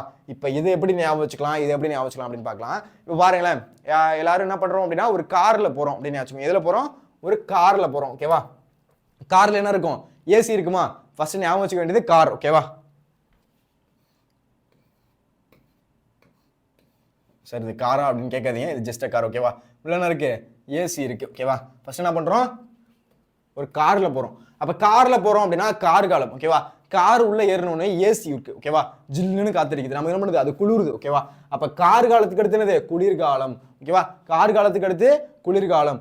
முன்னாடி போய் உட்காந்தாலும் குளிர் அடிக்குது, பின்னாடி போய் உட்காந்தாலும் குளிர் அடிக்குது. அப்ப முன்னாடி போனாலும் முன் பனியா இருக்கு, பின்னாடி வந்தாலும் பனியா இருக்கு. அப்ப இந்த பனி. ஓகேவா? முன்னாடியும் பனியா இருக்கு, பின்னாடியும் பனியா இருக்கு. பனி அப்படின்னா குளிர். ஓகேவா? முன்னாடியும் பனியா இருக்கு, பின்னாடியும் பனியா இருக்கு. அப்ப முன்பனி பின்பனி.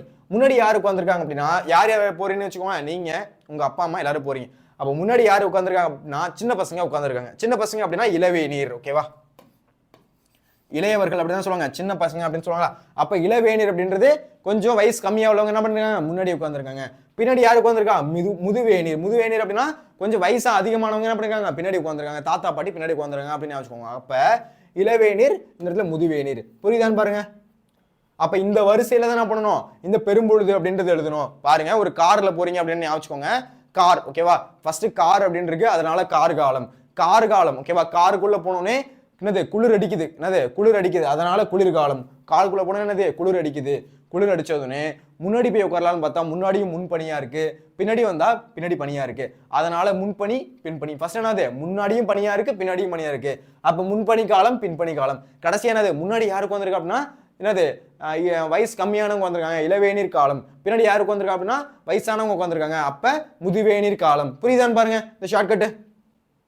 சரி, ஓகே சார், இது ஈஸியா இருக்கு. இதுக்கு எப்படி சார் ஞாபகம் வச்சுக்கிறது அப்படின்னா ஃபர்ஸ்ட் உங்களுக்கு தமிழ் மாதங்கள் அப்படின்றது தெரியும். இல்லை அப்படின்னா இது கஷ்டம். ஓகேவா? ஃபர்ஸ்ட் என்ன பண்ணுங்க, சித்திரை, வைகாசி, ஆனி, ஆடி, ஆவணி, புரட்டாசி, ஐப்பசி, கார்த்திகை, மார்கழி, தை, மாசி, பங்குனி. ஓகேவா? இது ஃபர்ஸ்ட் உங்களுக்கு தெளிவா தெரியும். இது தெளிவா தெரிஞ்சா மட்டும்தான் இதுக்கு ஷார்ட்கட் அப்படின்றது போட முடியும். ஃபர்ஸ்ட் நீங்க இதை படிச்சுக்கோங்க. ஓகேவா? சித்திரை, வைகாசி, இதுல இருந்து ஸ்டார்ட் ஆகுது. சித்திரை, வைகாசி, ஆனி, ஆடி, ஆவணி, புரட்டாசி, ஐப்பசி, கார்த்திகை, மார்கழி, தை, மாசி, பங்குனி. என் கூட சேர்ந்து 2 முன்னாடி சொல்லுங்க, மனப்பாடம் ஆயிடும். ஓகேவா? சித்திரை, வைகாசி, ஆனி, ஆடி, ஆவணி, புரட்டாசி, ஐப்பசி, கார்த்திகை, மார்கழி, தை, மாசி, பங்குனி. ஓகேவா? இதெல்லாம் வந்து தமிழ் மாதங்கள். ஓகேவா? இப்போ எப்படி சார் அதை ஈஸியாக ஞாபகம் வச்சுக்கலாம் அப்படின்னா, எடுத்த உடனே சித்திரை, வைகாசி அப்படின்றது எழுதக்கூடாது. ஓகேவா? உங்களுக்கு இது ஆர்டரா ஞாபகம் வந்துருச்சு, என்ன பண்ணணும், எடுத்த உடனே போய் சார் எனக்கு தெரியும் அப்படின்ட்டு சித்திரை, வைகாசி அப்படின்னு போய் எழுதக்கூடாது. ஃபர்ஸ்ட் என்ன பண்ணணும் அப்படின்னா, ஆவணி, புரட்டாசிலேருந்து ஸ்டார்ட் பண்ணணும். ஓகேவா? இங்கே எது ஸ்டார்ட் ஆகும் அப்படின்னா ஆவணி அப்படின்றத தெளிவாக தெரியணும். அப்போ இந்த இடத்துல என்ன ஸ்டார்ட் ஆகும் அப்படின்னா ஆவணி அப்படின்றது ஸ்டார்ட் ஆகணும் அப்படின்றது உங்களுக்கு தெரியணும். ஓகேவா? அப்ப ஆவணி, புரட்டாசி, ஐப்பசி, கார்த்திகை, மார்கழி, தை, மாசி, பங்குனி, அப்புறம் சித்திரை, வைகாசி, அப்புறம் ஆனி, ஆடி அப்படின்னு வரணும். புரிஞ்சுக்கிட்டீங்களா? அப்ப எந்த வரியில வரணும் அப்படின்றது தெரிஞ்சா மட்டும்தான் உங்களால இந்த கொஸ்டினை ஈஸியா அணுக முடியும். ஓகேவா? அப்ப இதுக்கு ஷார்ட்கட் அப்படின்னு தெரிஞ்சிருச்சு. காருக்குள்ள போறீங்க, என் கூட சொல்லுங்க, காருக்குள்ள போறீங்க, காருக்குள்ள போன உடனே குளிர் அடிக்குது, குளிர்காலம், முன்னாடி போனாலும் குளிரா இருக்கு, பின்னாடி வந்தாலும் குளிரா இருக்கு. அப்ப கார்காலம், குளிர் அடிக்குது, குளிர்காலம், முன்னாடி போனாலும் பனியா இருக்கு, முன்பனி காலம், பின்னாடி வந்தாலும் பனியா இருக்கு, பின்பனி காலம். முன்னாடி யாரு உட்காந்துருக்கா, சின்ன பசங்க. ஓகேவா? இளவேநீர் காலம். பின்னாடி யாரு உட்காந்துருக்கா, வயசானவங்க உட்காந்துருக்காங்க, முதுவேநீர் காலம். புரியுதா? அடுத்து இந்த சைடு வந்தோம் அப்படின்னா ஆவணி, புரட்டாசி, ஐப்பசி, கார்த்திகை, மார்கழி, தை, மாசி, பங்குனி, சித்திரை, வைகாசி, ஆனி, ஆடி. ஈஸியா இருக்கா? சப்ப மேட்ரு சால்ட் வட்டுறாது, ரொம்ப போட்டு கஷ்டப்படையே தேவையில்லை. சிம்பிளாக வந்து ஆன்சர் பண்ணிட்டு போயிட்டே இருக்கலாம். அப்போ கார்காலம் அப்படின்றது ஆவணி, புரட்டாசி, குளிர்காலம் அப்படின்றது ஐப்பசி, கார்த்திகை, முன்பணின்றது மார்கழி, தை, பின்பணி அப்படின்றது மாசி, பங்குனி, இளவேநீர் அப்படின்றது சித்திரை, வைகாசி, முதுவேநீர் அப்படின்றது ஆனி, ஆடி. புரிஞ்சுதா? புரியுதான்னு பாருங்க, படிங்க பார்க்கலாம். ஒரு நிமிஷம் எடுத்து வீடியோ பார்க்கும்போதே படிச்சிடணும். ஓகேவா? சொல்லுங்க, கார் அப்படி நீங்களே மனசுக்குள்ள சொல்லி பார்த்துங்க. காருக்குள்ள போகிறோம், குளிர் அடிக்குது, குளிர்காலம், முன்னாடி போனாலும் முன்பனி, பின்னாடி வந்தாலும் பின்பனி. முன்னாடி யாருக்கு உட்காந்துருக்கா அப்படின்னா சின்ன பசங்க அப்படி உட்காந்துருக்காங்கன்னு வச்சுக்கோம். அப்போ இளவேநீர் காலம், நீங்கள் முன்னாடி உட்காந்துருக்கீங்க. பின்னாடி யாருக்கு உட்காந்துருக்கா அப்படின்னா தாத்தா பாட்டி உட்காந்துருக்காங்க, முதுவேநீர் காலம். முன்பனி, பின்பனி, இலசு, முதுசு. ஓகேவா? இளவேநீர், முதுவேநீர். ஓகேவா? இந்த ஷார்ட்கட் புரியுதா? அடுத்து இங்கே பாருங்க, ஆவணி, புரட்டாசி, ஐப்பசி, கார்த்திகை, மார்கழி, தை, மாசி, பங்குனி, சித்திரை, வைகாசி, ஆனி, ஆடி அப்படின்றது இங்கே தெரியணும். இது தெரிஞ்சா மட்டும்தான் பெரும்பொழுதுகள் 6 அப்படின்றது எழுத முடியும். கேட்கலாம் கொஸ்டின், பெரும்பொழுதுகள் 6ஐ குறிப்பிடுக, பெரும்பொழுதுகள் மொத்தம் எத்தனை அப்படிலாம் கொஸ்டின் கேட்கலாம். எப்படிலாம் கொஸ்டின் கேட்கலாம் அப்படின்ற பாருங்க. பெரும்பொழுதுகள் மொத்தம் எத்தனை, பெரும்பொழுதுகள் 6னை குறிப்பிடுக, பெரும்பொழுதுகளை குறிப்பிடுக அப்படின்னு கேட்டா உங்களுக்கு 6 இருக்கு. அப்படி இந்த மாதிரி மொட்டையா கொஸ்டின் கேட்கறாங்கன்னு வச்சுக்கோங்களேன். பெரும்பொழுது குறிப்பிடுக, பெரும்பொழுதை பற்றி குறிப்பு வரைக அப்படின்னா நீங்க ஃபர்ஸ்ட் எழுதணும். பெரும்பொழுது 6 வகைப்படும், 6 வகையாக பிரித்துள்ளனர் அவை அப்படின்னு போட்டுட்டு இந்த வரிசை எழுதி கரெக்டா எழுதணும். புரிஞ்சுதா? ஓகே, இப்போ வந்து என்ன பார்த்தாச்சு அப்படின்னா பெரும்பொழுது அப்படின்னு என்ன பார்த்தாச்சு. இப்ப அடுத்து பார்க்க போறது சிறுபொழுது அப்படின்னு பார்க்க போறோம். பொழுது எத்தனை வகைப்படும்? பொழுது 2 வகைப்படும். அது என்னன்னா பெரும்பொழுது, சிறுபொழுது அப்படின்றது பார்த்தாச்சு. இப்ப நான் அடுத்து நம்ம பார்க்க போறது சிறுபொழுதுகள் அப்படின்னு பார்க்க போறோம். பாருங்க, அது எப்படி பிரிச்சாங்க? ஒரு வருஷத்துல 6ஆ பிரிச்சாங்க. பெரும்பொழுது எத்தனை பிரிச்சாங்க? ஒரு வருஷத்துல 6, வருஷத்துல ஒரு 6 தான் வந்து பெரும்பொழுது. அதிக இதையும் கம்பேர் பண்ணி மாத்தி தப்பா எழுதிடக்கூடாது. பெரும்பொழுது அப்படின்றது ஒரு வருஷத்துல 6ஆ பிரிச்சாங்க. சிறுபொழுது அப்படின்றது ஒரு நாள்ல. ஓகேவா? சிறுபொழுது அப்படின்றது ஒரு நாளில், முக்கியம், ஒரு நாளில் 6 கூறுகளை சிறுபொழுது என்று கூறுகிறார். ஒரு நாள்ல 6 கூறுகள் என்ன பண்றாங்க? சிறுபொழுது அப்படின்னு சொல்றாங்க. இந்த பாயிண்ட் ரொம்ப முக்கியம். ஓகேவா? பெரும்பொழுது அப்படின்றது ஒரு வருஷத்துல 6 பிரிவு. ஓகேவா? சிறுபொழுது அப்படின்றது ஒரு நாள்ல. ஓகேவா? மாத்தி எழுதிடக்கூடாது. சரி, ஓகே, பாருங்க.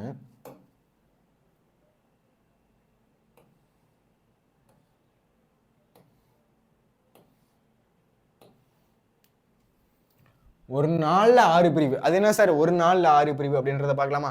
ஃபர்ஸ்ட் காலையில. ஓகேவா? சிறுபொழுது. இதுக்கப்புறம் நீங்க வந்து வீட்டில் வந்து யூஸ் பண்ற வார்த்தைகள்லாம் இதான் சொல்லணும். அப்ப எழுதும்போது ஒரு நாளின் 6 கூறுகள் அப்படின்றது தெரியும். ஒரு நாளின் 6 கூறுகள் அப்படின்றது இதில் எழுதணும். ஒரு நாளோட 6 கூறுகள். காலை. ஓகேவா? பிக் பாஸ்ல சொல்ற மாதிரி காலை 5 மணி, காலை 7 மணி அப்படின்ற மாதிரி என்ன பண்ணணும். இதுக்கப்புறம் வீட்டில் நீங்கள் சொன்னீங்க அப்படின்னா நண்பகலில் வந்து என்னை கூப்பிடாதம்மா, ஏற்பாடில் என்னை கேட்காதீங்க அப்படின்னு சொல்லணும். ஓகேவா? இப்படி தான் என்ன பண்ணணும். இதுக்கப்புறம் மார்க் 10th எக்ஸாம் முடிகிற வரையும் இப்படிலாம் சொல்லி பழகுங்க. ஓகேவா? அப்போ தான் வந்து ஈஸியாக ஞாபகம் இருக்கும். அப்போ பாருங்கள், காலை அப்படின்றப்போ காலைல 6 to 7 மட்டும் தானே காலைல அப்படின்னு நினைக்கக்கூடாது. ஓகேவா? காலை அப்படின்றது காலைல 6 மணிலேருந்து காலையில் 10 மணி வரையும். ஓகேவா? நீங்கள் எந்திரிக்கிற டைம். ஓகேவா? அதுதான் வந்து காலை 10 மணி. ஓகேவா? அப்போ காலைல 6 மணிலேருந்து 10 மணி வரையும் என்ன சொல்கிறாங்க, அதை காலை அப்படின்னு சொல்கிறாங்க. நம்ம நார்மலாகவே இது நமக்கு தெரியும். காலை அப்படின்றது என்னது, காலைல 6 மணிலேருந்து 10 மணி வரையும், அதுதான் வந்து காலை அப்படின்னு சொல்கிறாங்க. புரியுதான்னு பாருங்க. அடுத்து நண்பகல். அடுத்து வரப்போகிறதே நண்பகல் அப்படின்றது காலைல 10 மணிலேருந்து மதியானம் ஒரு 2 மணி இருக்கும்ல, நல்லா சூரியன் உச்சி வெயில் அடிக்கும், நீங்கள் சாப்பிட்டு கூட கொரட்டை அடித்து தூங்க வைங்களே, அந்த டைம் வந்து நண்பகல் அப்படின்னு சொல்கிறாங்க. அதுதான் என்ன சொல்கிறாங்க, நண்பகல். காலைல 6 மணிலேருந்து மதியானம் 2 மணி வரையும். புரியுதான்னு பாருங்க. அதுதான் என்ன சொல்கிறாங்க, நண்பகல் அப்படின்னு சொல்கிறாங்க. அடுத்து ஏற்பாடு. சார் இந்த வார்த்தையை நான் கேட்டதில்லை, இது என்ன சார் ஏற்பாடு அப்படின்னா, ஏற்பாடுனா மதியானம் 2 மணிலேருந்து சாயந்தரம் 6 மணி வரையும் அது தூங்குறோம்ல, அது வந்து மறுபடியும் ஏற்பாடு அப்படின்னு சொல்கிறாங்க. புரியுதான்னு பாருங்க. ஃபர்ஸ்ட் நம்ம 3 பார்த்துருக்கோம். சிறுபொழுது ஒரு நாளில் 6 பிரிவாக பிரிக்கிறாங்க. சிறுபொழுதை ஒரு நாளில் 6 பிரிவாக பிரிக்கிறாங்க. அந்த 6 பிரிவை பார்க்குறோம். காலையில் 6 மணிலேருந்து காலைல 10 மணி வரையும் நீங்கள் எழுந்திருக்கிற டைம். ஓகேவா? 10 மணி. ஓகேவா? அந்த டைம் என்ன சொல்கிறாங்க அப்படின்னா காலை அப்படின்னு சொல்கிறாங்க. அடுத்து நண்பகல் அப்படின்றது காலைல 10 மணிலேருந்து மதியானம் 2 மணி வரையும். ஓகேவா? அது நண்பகல் அப்படின்னு சொல்கிறாங்க.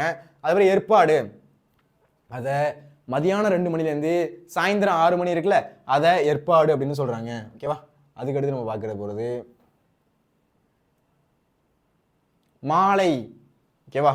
மாலை 5 மணி அப்படின்னு சொல்கிறாங்களா, அப்படி சொல்லக்கூடாது. என்ன சொல்லணும், மாலை 6 மணிலேருந்து நைட்டு 10 மணி இருக்குல்ல, அதுக்கு பேர் என்ன அப்படின்னா மாலை. ஓகேவா? நம்ம என்ன நினைப்போம், 4 to 6 தான் மாலை, இருட்டிடுச்சு அப்படின்னாலே அது இரவு அப்படின்னு சொல்லுவோம். அப்படி கூட சொல்லக்கூடாது. மாலை அப்படின்னா சாயந்தரம் 6 மணிலேருந்து நைட்டு 10 மணி என்ன சொல்கிறாங்க, அதை தான் மாலை அப்படின்னு சொல்கிறாங்க. புரியுதான்னு பாருங்க. அடுத்து இன்னொன்று இருக்கு. அடுத்து இரவு 10 மணி முதல் இரவு 2 மணி. அப்போ 2 அந்த 6 to 2 அந்த மாதிரி தான் பிரிக்கிறாங்க. அதை நீங்கள் புரிஞ்சுக்கணும். ஓகேவா? யாமம் அப்படின்றது நைட்டு 10 மணிலேருந்து அடுத்து நைட்டு ஒரு 2 மணி இருக்கும்ல, இந்த இலவச நெருப்பு பப்ஜி அதெல்லாம் விளாட்றாங்கல்ல, அவங்களோட தூங்குற டைம் எது அப்படின்னா நைட்டு 2 மணி. ஓகேவா? அந்த மாதிரி தான். ஓகேவா? அப்போ இரவு 10 மணிலேருந்து இரவு 2 மணி வரையும் தூங்குறாங்கல்ல, அது சாரி 2 மணி வரையும் இருக்குல்ல, அதை வந்து யாமம் அப்படின்னு சொல்கிறாங்க. அது பேர் என்னது, யாமம். ஓகேவா? அப்போ இனிமேல் அது 10 மணி ஆயிடுச்சுனாலே யாமத்தில் நான் தூங்க போகிறேன், யாமத்தில் தான் என்னது நான் வந்து இலவச நெருப்பு விளாண்டுட்டு இருக்கேன். இலவச நெருப்பு அப்படின்னா ஒன்றும் கிடையாது, ஃப்ரீ ஃபயர். அதுதான் வந்து இலவச நெருப்பு அப்படின்னு சொல்கிறோம். ஓகேவா? யாமம் அப்படின்னா இரவு 10 மணிலேருந்து இரவு 2 மணி வரையும் என்ன சொல்கிறாங்க, அதை யாமம் அப்படின்னு சொல்கிறாங்க. அதுக்கப்புறம் வைகரை அப்படின்றது பாருங்களேன். வைகரை அப்படின்றது நைட்டு 2 மணிலேருந்து அடுத்த நாள் காலைல 6 மணி இருக்குல்ல, அதை என்ன சொல்கிறாங்க அப்படின்னா வைகரை அப்படின்னு சொல்கிறாங்க. புரியுதான்னு பாருங்க. நைட்டு 2 மணிலேருந்து காலைல 6 மணி வரையும் இருக்குல்ல, அதை என்ன சொல்கிறாங்க அப்படின்னா வைகரை அப்படின்னு சொல்கிறாங்க. இந்த பாயிண்ட் புரியுதான்னு பாருங்க. முக்கியமாக சிறுபொழுதுகள் தெரியணும். புரியுதா? ரொம்ப முக்கியமான ஒன்று, கண்டிப்பாக கேட்பாங்க, கேட்டால் எழுத தெரியணும். ஓகேவா?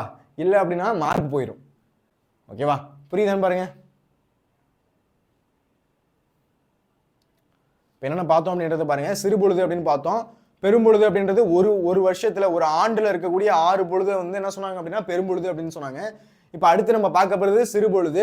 சிறுபொழுது அப்படின்றது ஒரு நாள்ல 6 கூறுகள் இருக்கு, அதை தான் சிறுபொழுது அப்படின்னு சொல்றாங்க. காலைல 6 மணிலேருந்து 10 மணி வரையும் அதை சொன்னாங்க காலை அப்படின்னு சொல்றாங்க. நண்பகல் அப்படின்றது 10 மணிலேருந்து 2 மணி இருக்கிறத நண்பகல். அதுக்கப்புறம் 2 மணிலேருந்து ஈவினிங் 6 மணி இருக்கிறத ஏற்பாடு அப்படின்னு சொல்றாங்க. அடுத்து மாலை சாயந்தரம் 6 மணிலேருந்து நைட்டு 10 மணி இருக்குல்ல, அதான் மாலைன்னு சொல்றாங்க.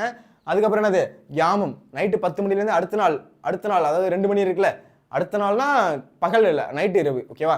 அந்த 2 மணி இருக்கிறத யாமம் அப்படின்னு சொல்றாங்க.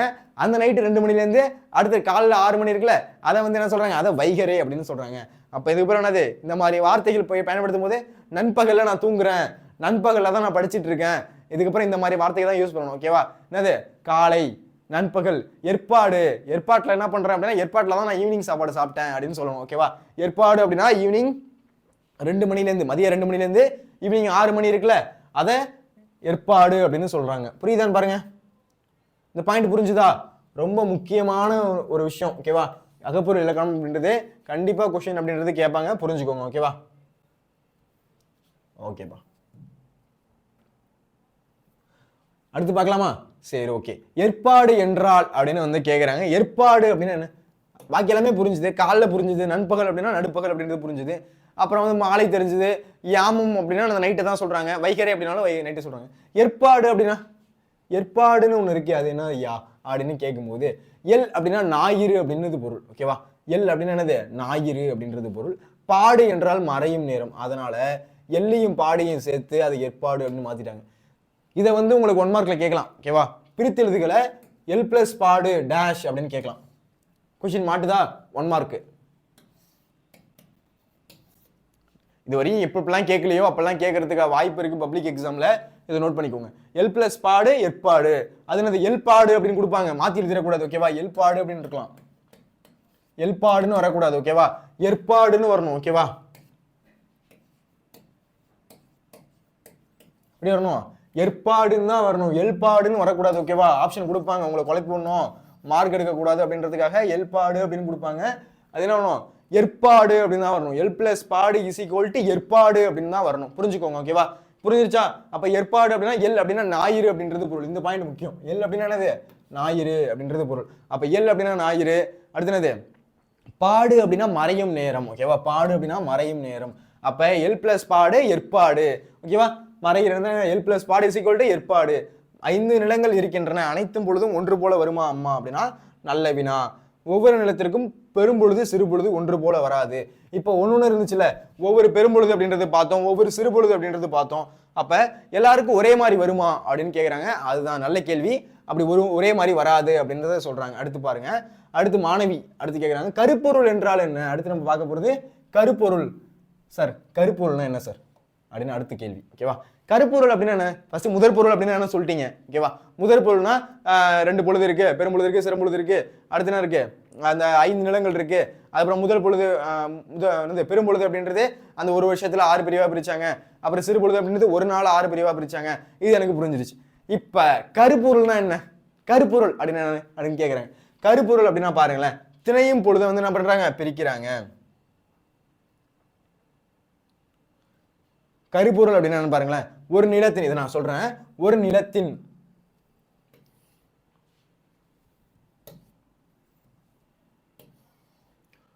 தெய்வம், மக்கள், தொழில், விலங்கு இவையெல்லாம் கருப்பொருள். ஓகேவா?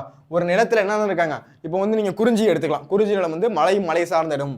அந்த நிலத்துல எந்த மக்கள் இருக்காங்க? அவங்களுக்கு என்ன தெய்வம், அவங்களுக்கு என்ன தொழில், அவங்களுக்கு என்ன விலங்கு இருக்கு, இதை பத்திலாம் சொல்றது என்ன சொல்றாங்க? கருப்பொருள் அப்படின்னு சொல்றாங்க. இதை என்ன சொல்றாங்க? இதைதான் கருப்பொருள் அப்படின்னு சொல்றாங்க. புரியுதான்னு பாருங்க. ஒரு நிலம் இருக்கு, குறிஞ்சி நிலம் அப்படின்றது இருக்கு. குறிஞ்சி நிலத்துல மக்கள் இருக்காங்க, அவங்களுக்கு என்ன வந்து தொழில், அவங்களுக்கு என்ன வேலை, அவங்களுக்கு என்ன சாப்பாடு, அதை பத்தி எல்லாம் பேசுறது, அதுதான் கருப்பொருள். ஓகேவா? அடுத்து நம்ம இதை பார்த்துடலாம் பாருங்களேன். இப்ப திணையும் பொழுதும் அப்படின்றது இருக்கு. ஓகேவா? இப்ப என்ன இருக்கு? திணையும் பொழுதும், அதை பார்க்கலாம். ஃபர்ஸ்ட் திணை அப்படின்றத வரிசையா எழுதிக்கணும். குறிஞ்சி, முல்லை, மருதம், நெய்தல், பாலை. ஓகேவா? குறிஞ்சி, முல்லை, மருதம், நெய்தல், பாலை. இதை எழுதிட்டு இந்த சைடு பார்க்குறோம், பெரும்பொழுது சிறுபொழுது அப்படின்றத பிரிக்கிறோம். ஓகேவா? இப்ப பாருங்க, இதுக்கு ஒரு ஷார்ட்கட் இருக்கு சார். அதுக்கு ஒரு ஷார்ட்கட் சொன்னீங்க, இதுக்கு ஒரு ஷார்ட்கட் சொல்லுங்க சார் அப்படின்னா, இப்ப பாருங்க,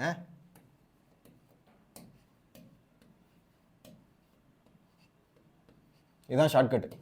கொஞ்சம் படிச்சுக்கோங்க. ஓகேவா? ஏமா வையன. ஓகேவா? ஏமா வையன அப்படின்றத சொல்லி சொல்லி பழகிட்டு இந்த வார்த்தை அப்படியே வரிசையா எழுதணும். ஏமா வையன சொல்லுங்க பார்க்கலாம். ஏமா வையன, ஏமா வையன. என்னது?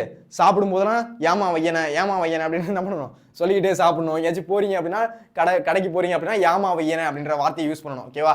என்னது? அடிக்கடி இந்த வார்த்தையை வந்து ஞாபகப்படுத்திட்டே இருந்தீங்க அப்படின்னா அழகா அது புரிஞ்சிடும். திணையும் பொழுதும் அப்படின்றது புரிஞ்சிடும். ஃபர்ஸ்ட் பாருங்க, குறிஞ்சி, முல்லை, மருதம், நெய்தல், பாலை. ஃபர்ஸ்ட் இது எழுதிக்கிட்டீங்க. எழுதுனதுக்கு அப்புறம் இது எழுதுறீங்க. ஓகேவா? குளிர்காலம், முன்பனி காலம். ஓகேவா? இதை வந்து நீங்க மனப்பாடம் பண்ணி தான் ஆகணும். ஓகேவா? குளிர்காலம், முன்பனி காலம், கார்காலம். அப்ப குறிஞ்சிக்கு பாருங்க, குளிர்காலமும் முன்பனி காலமும் சிறுபொழுதுல யாமம். ஓகேவா? அடுத்து கார்காலம் அப்படின்றது மாலை. அடுத்து 6 பெரும்பொழுதுகள் அப்படின்றது வைகரை. 6 பெரும்பொழுதுகள் அப்படின்றது ஏற்பாடு. அடுத்து இளவேனில், முதுவேனில், பின்பணி அப்படின்றது நண்பகல். ஓகேவா? இதுக்கான ஷார்ட்கட் என்ன? யாமா வையன. ஓகேவா? யாமா வையன அப்படின்னா யா அப்படின்னா யாமம், மா அப்படின்னா மாலை, வை அப்படின்னா வைகரை, ஏ அப்படின்னா ஏற்பாடு, ந அப்படின்னா நண்பகல். அப்ப யாமா வையன அப்படின்னா யா அப்படின்னா யாமம், மா அப்படின்னா மாலை, வை அப்படின்னா வைகரை, அடுத்து ஏ அப்படின்னா ஏற்பாடு, ந அப்படின்னா நண்பகல். புரியுதான்னு பாருங்க. இந்த பாயிண்ட் எல்லாம் கிளியர் ஆகுதான்னு பாருங்க. முக்கியமான ஒண்ணு. ஓகேவா? திணை இருக்கு, பெரும்பொழுது இருக்கு, சிறுபொழுது இருக்கு. அதை பிரிக்கிறோம். குறிஞ்சி இருக்கு, முல்லை இருக்கு, மருதம் இருக்கு, நெய்தல் இருக்கு, பாலை இருக்கு. நடுவில் ஸ்டார்ட் பண்ணும்போது குளிர்காலம், முன்பனி காலம், கார்காலம், 6 பெரும்பொழுதுகள், 6 பெரும்பொழுதுகள் அப்படின்றத பிரிச்சுட்டு, இதுல இளவேனில், முதுவேனில், பின்பணி அப்படின்றத பிரிச்சுட்டு யாமா வையன, இந்த சைடு ஷார்ட்கட் என்னது? யாமா வையன அப்படின்றது யாமம், மாலை, வைகரை, ஏற்பாடு, நண்பகல். இதெல்லாம் என்னது? சிறுபொழுதுகள் அப்படின்னு சொல்றாங்க. இந்த பாயிண்ட் எல்லாம் கிளியர் ஆகுதா? இந்த பாயிண்ட் எல்லாருக்கும் புரியுதான்னு பாருங்க. யாமா வையன அப்படின்றது என்னது? அது சிறுபொழுது. திணை அப்படின்றது குறிஞ்சி, முல்லை, மருதம், நெய்தல், பாலை. இந்த சைடு பெரும்பொழுது. குளிர்காலம், முன்பனி காலம், கார்காலம், 6 பெரும்பொழுதுகள், 6 பெரும்பொழுதுகள். அடுத்து இளவேனில், முதுவேனில், பின்பணி. ஓகேவா? இப்ப கீழே பார்க்கலாமா? இப்ப அடுத்து பாருங்க கருப்பொருள்கள். அப்ப என்னென்ன இருக்கு? ஒரு நிலத்தோட தெய்வம் இருக்கு, மக்கள் இருக்கு, தொழில் இருக்கு, விலங்கு இருக்கு. இதை பத்தி எல்லாம் சொல்றது இது. அதுதான் கருப்பொருள்கள் அப்படின்னு சொல்றாங்க. புரியுதா? பாருங்க குறிஞ்சி நிலம் இருக்கிறது அல்லவா? அப்ப என்ன சொல்றாங்க மாணவிகள்? ஆமல்ல, ஆமம்மா அப்படின்னு சொல்லிட்டு குறிஞ்சி நிலத்துக்கு தெய்வம் இருக்கும், மக்கள் இருப்பர், உணவு இருக்கும். இதே போல ஒவ்வொரு நிலத்துக்கும் தனித்தனியே தெய்வம் முதலாக தொழில் வரையில் தனித்தனியே இருக்கும். கவிதையில் உரிப்பொருளையே கருப்பொருள் பின்னணியில் அமைத்து பாடுவது நம்ம மரபு. ஓகேவா? கவிதையில உரிப்பொருள்களை இங்க இருக்கு பாருங்க. உரிப்பொருள் அப்படின்னு என்ன சொல்றாங்க? கவிதையில் உரிப்பொருளை கருப்பொருள் பின்னணியில் அமைத்து பாடுவது நம் மரபு. ஓகேவா? அடுத்து ஒரு அட்டவணை இருக்கு, அதை பாருங்க. அகப்பொருள் பற்றி அடிப்படையில தெரிந்து கொள்ளலாம். நன்றி அம்மா அப்படின்றத சொல்லிட்டாங்க. அடுத்து நம்ம பார்க்க போறது முக்கியமான ஒரு அட்டவணை. ஓகேவா?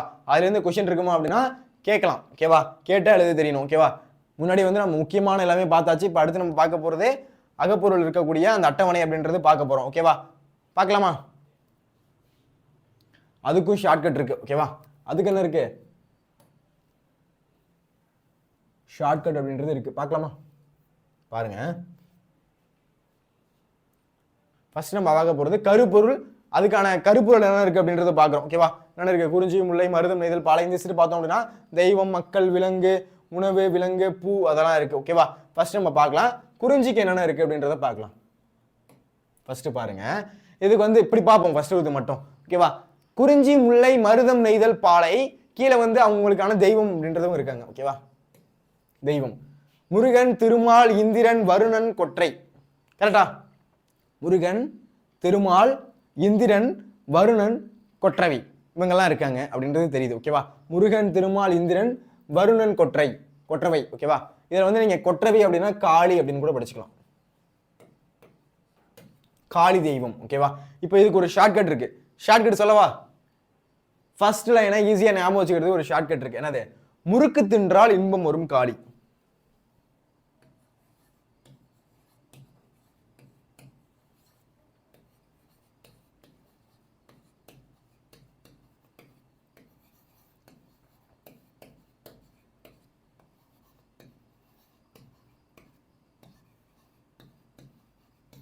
முறுக்கு தின்றால் இன்பம் வரும் கொற்றவை, அப்படி இல்லைன்னா காளி அப்படின்னு வச்சுக்கோங்க. இப்ப பாருங்களேன், இதுக்கு நான் ஷார்ட்கட்டை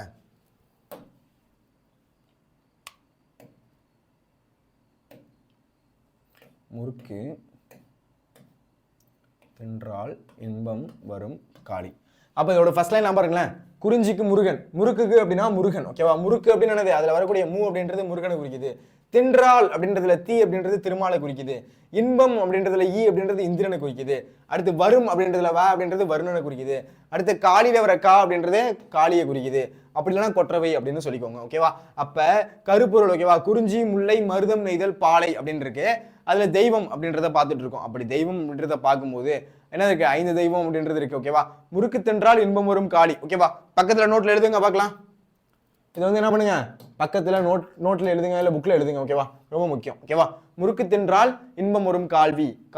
ஓகேவா? சாரி, முறுக்கு தின்றால் இன்பம் வரும் காளி அல்லது கொற்றவை அப்படின்றத எழுதிக்கோங்க. ஃபர்ஸ்ட் பாயிண்ட் ரொம்ப முக்கியம். ஃபர்ஸ்ட் பாயிண்ட் ரொம்ப ரொம்ப ரொம்ப முக்கியம். ஓகேவா? முறுக்கு தின்றால் இன்பம் வரும் காளி அப்படின்றது ரொம்ப முக்கியம். ஓகேவா? அப்ப தெய்வம் என்னது? குறிஞ்சி, முல்லை, மருதம், நெய்தல், பாலை. ஃபர்ஸ்ட் இது தெரியணும். அதுக்கு என்னது? குறிஞ்சிக்கு முருகன். குறிஞ்சிக்கு தெய்வம் யாரு? முருகன். அடுத்து முல்லைக்கான தெய்வம் யாரு? திருமால். அடுத்து மருதத்துக்கான தெய்வம் யாரு? இந்திரன். நெய்தலுக்கான தெய்வம் யாரு? வருணனன். அடுத்து பாலைக்கான தெய்வம் அப்படின்றது கொற்றவை. ஓகேவா? குறிஞ்சிக்கு முருகன், முல்லைக்கு திருமால், மருதத்துக்கு இந்திரன், நெய்தலுக்கு வருணன், பாலைக்கு கொற்றவை. இந்த பாயிண்ட் எல்லாருக்கும் புரியுதா? ரொம்ப முக்கியமான ஒரு பாயிண்ட். ஓகேவா? அதுக்கு அடுத்து வந்து மக்கள் யார் யாரெல்லாம் வந்து குறிஞ்சி நிலத்துக்கு யாரு மக்கள், முல்லை நிலத்துக்கு யாரு மக்கள், மருதத்துக்கு யாரு மக்கள் அப்படின்றத பார்க்கலாமா? குறிஞ்சி நிலத்துக்கு யார் இருக்கா அப்படின்னா வெற்பன், குறவர், குறத்தியர். குறிஞ்சி நிலம் அந்த மலை சார்ந்த இடத்துல யார் இருக்கா? குறவன், குறத்தியர் இருக்காங்க. ஓகேவா? குறவன் குறத்தி எங்க இருக்காங்க? மலையில இருக்காங்க அப்படின்னு வச்சுக்கோங்க. குறவன் குறத்தி எங்க இருக்காங்க அப்படின்னா மலையில. இதை ஞாபகம் இருக்கணும். ஓகேவா? மலை அப்படின்னா குறிஞ்சி. ஓகேவா?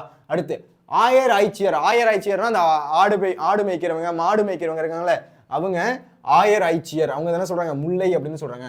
தோன்றல் ஆயர் ஆய்ச்சியர். தோன்றல் ஆயர் ஆய்ச்சியர் அவங்க என்ன சொல்றாங்க? முல்லை அப்படின்னு வச்சுக்கோங்க. ஓகேவா? அடுத்து உழவன் உலத்தியர்.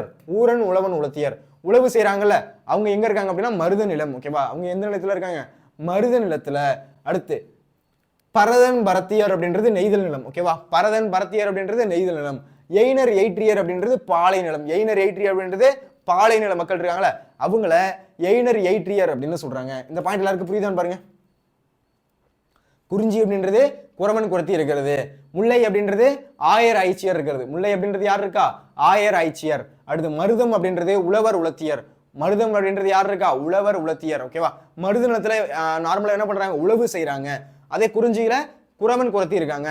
அடுத்து முல்லை நிலத்துல ஆயர் ஆய்ச்சியர். ஆயர் ஆய்ச்சியர் அப்படின்னா யாரு அப்படின்னா ஆடு மேய்க்கிறவங்க, மாடு மேய்க்கிறவங்கள என்ன சொல்றாங்க? ஆயர் ஆய்ச்சியர் அப்படின்னு சொல்றாங்க.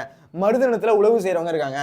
நெய்த நிலத்துல பரதன் பரத்தியர், மீன் பிடிப்பாங்கல்ல அவங்கள பரதன் பரத்தியர் அப்படின்னு சொல்றாங்க. அடுத்து பாலை நிலத்துல எய்னர் எயிற்றியர் அப்படின்னு சொல்றாங்க. ஓகேவா? அடுத்து அவங்களுக்கான உணவு என்னன்னு பார்க்கலாமா? இப்ப குறிஞ்சி அப்படின்றது மலையும் மலை சார்ந்த இடமா அங்க என்ன கிடைக்கும் அப்படின்னா மலை நெல், திணை. ஓகேவா? அங்க என்ன கிடைக்குது? மலை நெல் கிடைக்குது. அங்க திணை கிடைக்குது. அடுத்து முல்லை நிலத்துல என்ன கிடைக்குது அப்படின்னா இது காடு சார்ந்த இடம். அங்க என்ன கிடைக்குது அப்படின்னா வரகு, சாமை கிடைக்குது. ஓகேவா? என்னது காடா இருக்கிற இடத்துல தானே ஆடு மேய்க்க முடியும். அப்ப அங்க ஆயர் ஆய்ச்சியர். அடுத்து ஆடு மேய்க்கிற இடத்துல என்னது உணவு என்னது? அவங்களுக்கு வரகு, சாமை. ஓகேவா? காடா இருக்கிற இடத்துல என்னது? வரகு, சாமை கிடைக்குது. அடுத்து உணவு அப்படின்னு பாருங்களேன் செந்நெல், வெண்ணெல். ஓகேவா? மருத நிலத்துல செந்நெல் கிடைக்குது, வெண்ணெல் கிடைக்குது. அடுத்து நெய்தல், மீன், உப்பு பெற்ற பொருட்கள். ஓகேவா? நம்ம கடல் என்ன கிடைக்கும்? மீன் தான் கிடைக்கும். கடல் என்ன கிடைக்கும்? மீன் கிடைக்கும். உப்பு பெற்ற பொருட்கள், உப்புக்கு பெற்ற பொருட்கள் அது நெய்தல். சூறையாடல் வரும் பொருள். ஓகேவா? என்னது? வழிப்பறி செய்யறது. ஓகேவா? யாராச்சும் பொருள் எடுத்துட்டு போனா வழிப்பறி செஞ்சு அவங்க காசு புடுங்குறதா அங்க அது பாலை நிலத்துல பண்றது. ஓகேவா? அடுத்து விலங்கு. ஓகேவா? இது ஈஸியா இருக்கும். விலங்கு அப்படின்றது ஈஸியா இருக்கும். பாருங்க என்னென்ன விலங்கு இருக்கு அப்படின்றது. ஓகேவா? குறிஞ்சி நிலத்துல புலி, கரடி, சிங்கம். ஓகேவா? மலை சார்ந்த இடம். ஓகேவா? ஒவ்வொரு வாட்டி சொல்லும் போதும் அந்த இடத்த ஞாபகம். ஓகேவா? அப்ப மலையும் மலை சார்ந்த இடத்துல என்ன இருக்கு அப்படின்னா புலி இருக்கு. என்னது? நார்மலாவே புலி இருக்கு. அடுத்து கரடி இருக்கு, சிங்கம் இருக்கு. அடுத்து இங்க பாருங்க முயல், மான், புலி. ஓகேவா? காட்டுல என்ன இருக்கு? முயல் இருக்கு, மான் இருக்கு, புலி இருக்கு. ஆனா அங்க என்ன இருக்கு? கரடி, சிங்கம் அதெல்லாம் வந்து என்னது? மலையில இருக்கு. கரடி, சிங்கம்லாம் எதுல இருக்கு? மலையில இருக்கு. அதே வந்து காடு சார்ந்த இருக்கு. முயல் இருக்கு, மான் இருக்கு, புலி இருக்கு. இங்க வந்தோம் அப்படின்னா எருமை, நீர்நாய். ஓகேவா? மருதத்துல எருமையும் நீர்நாயும் இருக்கு.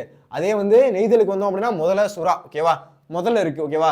பாலை நிலத்துல என்ன இருக்கு? முதல்ல இருக்கு. அப்புறம் என்ன இருக்கு? சுறா இருக்கு. ஓகேவா?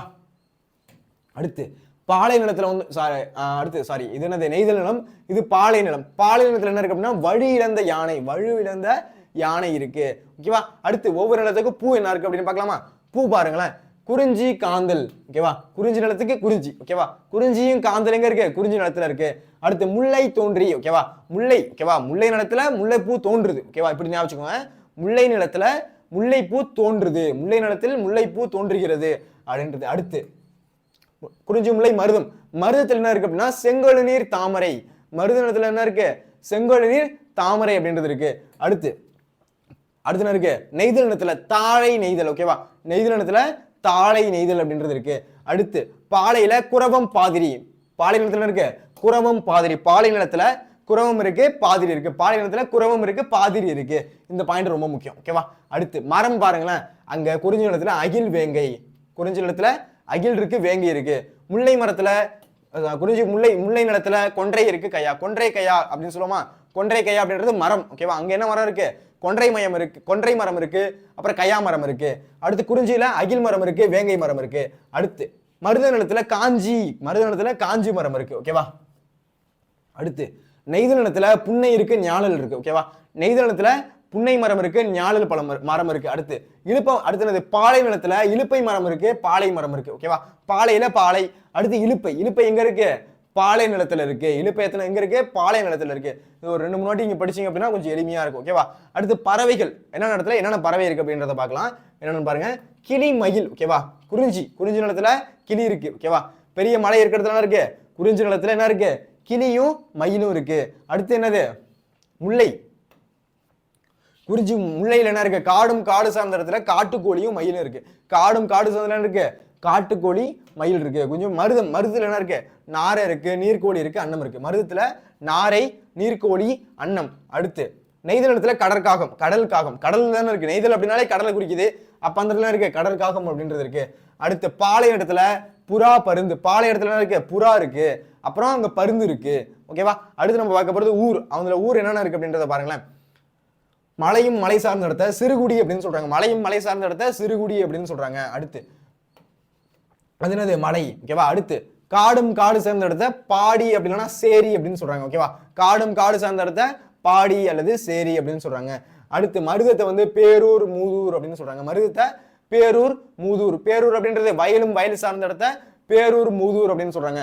அதுக்கப்புறம் நெய்தல் நிலத்தை எடுத்த பட்டினம், பாக்கம். நெய்தல் நிலத்தை எடுத்த பட்டினம், பாக்கம் அப்படின்னு சொல்றாங்க. இப்ப நம்ம நார்மலா பயன்படுத்துறோம்ல, அந்த இப்பயுமே உங்களுக்கு தெரியும். ஓகேவா?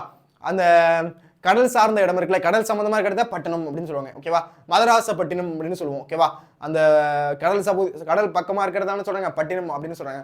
இப்ப சென்னையில வந்து பட்டினம் பாக்கம் அப்படின்னு ஒரு இருக்கும். ஓகேவா?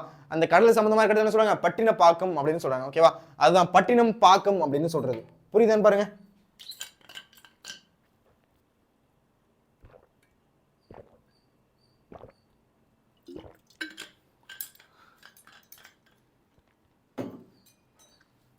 அதுக்கடுத்து பாருங்க, பாலை நிலத்துல இருக்க இடத்த குறும்பு அப்படின்னு சொல்றாங்க. பாலை நிலத்துல இருக்க இடத்த என்ன சொல்றாங்க? குறும்பு அப்படின்னு சொல்றாங்க. அடுத்து நீர். ஒவ்வொரு இடத்துல என்னென்ன நீர் இருக்கு அப்படின்றது பார்க்கலாம். குறிஞ்சி இடத்துல அருவி நீர், சுனை நீர். ஓகேவா?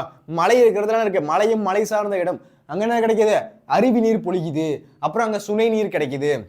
அடுத்து குறிஞ்சி, முல்லை. ஓகேவா? காடும் காடு சார்ந்த இடத்துல காட்டாறு. ஓகேவா? காடும் காடு சார்ந்ததுல காட்டாறு வருது. ஓகேவா? அந்த இடத்துல காட்டாறு. இது எப்படி எதுவும் ஷார்ட்கட்ல ஞாபகம். அடுத்து மருதம்.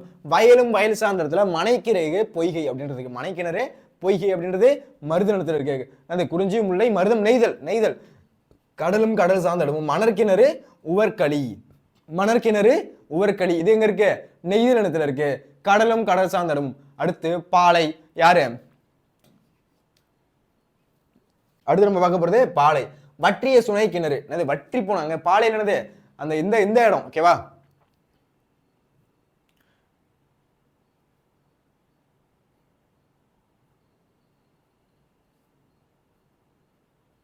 பாலை என்ன சொல்லுவோம் அப்படின்னா சுரம் சார்ந்த இடமும் அப்படின்னு சொல்லுவோம். ஓகேவா?